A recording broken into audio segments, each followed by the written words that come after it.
आज हम केवल 3 मिनट में अमेरिका में राष्ट्रपति का चुनाव कैसे होता है यह बताएंगे। जैसा आपको मालूम है, अमेरिका ग्लोबल स्तर पर इंपोर्टेंट है। अब हम बताते हैं चुनाव कैसे होता है। अमेरिका में चुनाव हमेशा नवंबर में होता है और यहां पर 2 पार्टियों का दबदबा है। पहला रिपब्लिकन पार्टी, दूसरा डेमोक्रेट्स पार्टी। डेमोक्रेट्स एक लिबरल पार्टी है। अमेरिका में कोई भी व्यक्ति 2 बार से ज्यादा राष्ट्रपति नहीं बन सकता। यहां पर प्रेसिडेंशियल सिस्टम अपनाया जाता है।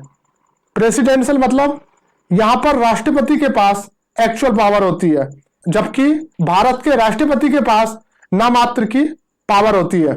अमेरिका में फेडरल सिस्टम अपनाया जाता है, यानी फेडरल सिस्टम मतलब यहां पर राज्यों के पास केंद्र से ज्यादा शक्ति होती है। यहां पर प्राइमरी और कॉकस के माध्यम से राज्य से लोग चुने जाते हैं। कॉकस का मतलब यह एक स्थानीय सभा होती है, वहां पर दोनों पार्टियों के उम्मीदवार आते हैं, फिर वहां पर जनता उनको चुनती है। अमेरिका कैंपेन के लिए 3 भागों में बांटा गया है। पहला रेड, दूसरा ब्लू और तीसरा पर्पल। रेड मतलब यहां पर रिपब्लिकन पार्टी सेफ है, यानी यह उम्मीद की जाती है कि यहां से रिपब्लिकन पार्टी जीतेगी, जैसे टेक्सास। ब्लू यहां पे डेमोक्रेट्स सेफ है, जैसे न्यूयॉर्क, यहां से डेमोक्रेट्स जीतेगी। Number 3 purple. पर्पल में कोई भी पार्टी जीत सकती है, कोई भी हार सकती है, यहां कोई कंफर्म नहीं है, इसे हम स्विंग बोलते हैं। अमेरिका में जो पार्लियामेंट होती है उसको कांग्रेस बोलते हैं। कांग्रेस 2 भागों में डिवाइड है। पहला हाउस ऑफ रिप्रेजेंटेटिव, दूसरा सीनेट। हाउस ऑफ रिप्रेजेंटेटिव इसका कार्यकाल 2 साल का होता है और इसमें 435 सीटें हैं। जैसा अपने यहाँ लोकसभा में है, वैसे यहाँ पे हाउस ऑफ रिप्रेजेंटेटिव है।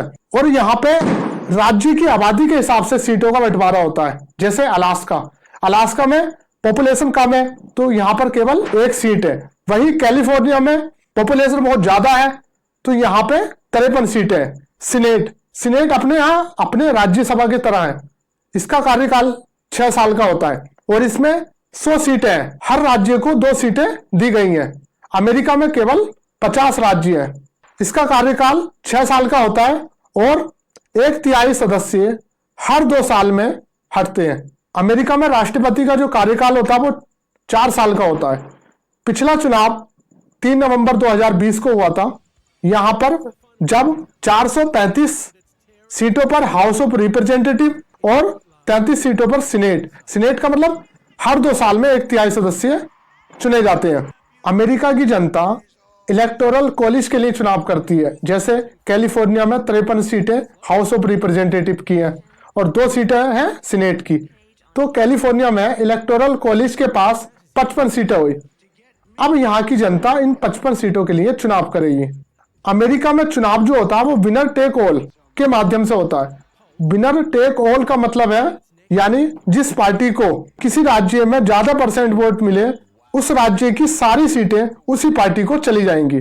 यह व्यवस्था 48 राज्यों में यानी 48 राज्यों में लागू है।